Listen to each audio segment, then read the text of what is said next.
Милорад ни раскажа дека овој манастир има исцелителна моќ. Тука запознал луѓе со многу тешки животни приказни. Тачно дека Богородица овде помагат нас за сите.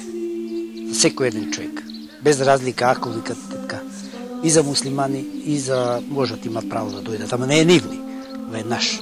Оваа изјава искрено малку ме збуни дека во манастирот доаѓаат и муслимани.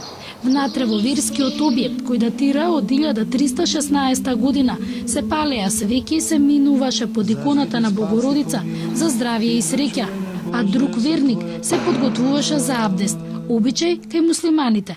Веднаш до иконата на Богородица овој човек клањаше.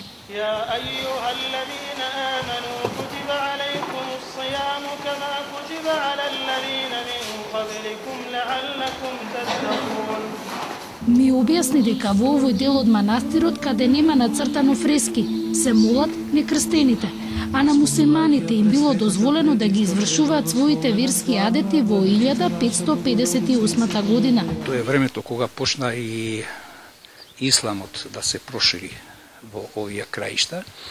И сега луѓето, например, се случувало кога една фамилија полојна го примиле исламот, полојна не, и затоа и во овој објект има посебно место кај што можат и муслиманите да доаѓат и да ги прават верските обреди.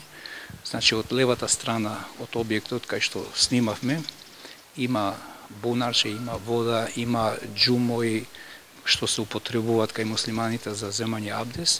Велио ги проучува разликите кај верите, но вели дека во нивните молитви тие ја спомнуваат и Света Марија.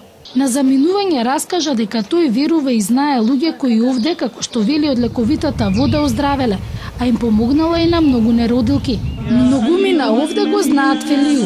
Во него не гледаат разлика од нив, туку верник која почитува Мајката Божја.